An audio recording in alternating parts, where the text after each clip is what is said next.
ರಾಜ್ಯದಲ್ಲಿ ಸಿಎಂ ಬದಲಾವಣೆಯ ಕೂಗು ಹೆಚ್ಚಾದ ಬೆನ್ನಲ್ಲೇ ಕಾಂಗ್ರೆಸ್ ಪಕ್ಷದ ಹಿರಿಯ ನಾಯಕ ಕಾಗೋಡು ತಿಮ್ಮಪ್ಪ ಎಐಸಿಸಿ ಅಧ್ಯಕ್ಷ ಖರ್ಗೆಯ ಭೇಟಿಯ ನಂತರ ಕಾಗೋಡು ಮನೆಯಲ್ಲಿ ಸಚಿವ ಮಧು ಬಂಗಾರಪ್ಪನವರ ಭೇಟಿ ಜಿಲ್ಲೆಯ ರಾಜಕಾರಣದ ಲೆಕ್ಕಾಚಾರಗಳ ಬಗ್ಗೆ ಕುತೂಹಲ ಮೂಡಿಸಿದೆ.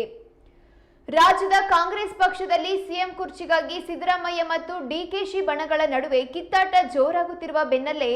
ಎಐಸಿಸಿ ಅಧ್ಯಕ್ಷ ಮಲ್ಲಿಕಾರ್ಜುನ ಖರ್ಗೆ ಪಕ್ಷದಲ್ಲಿ ಗೊಂದಲ ಮೂಡಿಸಿರೋದು ನಿಜ ಎಂದಿದ್ದು ಪಕ್ಷದ ಹೈಕಮಾಂಡ್ ಜೊತೆ ಕುಳಿತು ಸರಿ ಮಾಡೋದಾಗಿ ಹೇಳಿದ್ದಾರೆ. ಇವರ ಹೇಳಿಕೆಗೂ ಮೊದಲೇ ಜಿಲ್ಲೆಯ ಮತ್ಸದ್ದಿ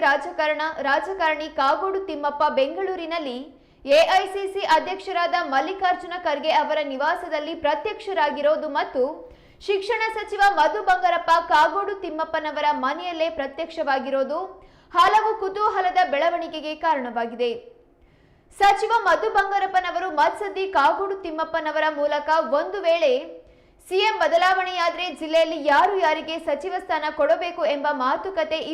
ಇಬ್ಬರ ನಾಯಕರ ನಡುವೆ ನಡೆದಿರಬಹುದಾ ಅಥವಾ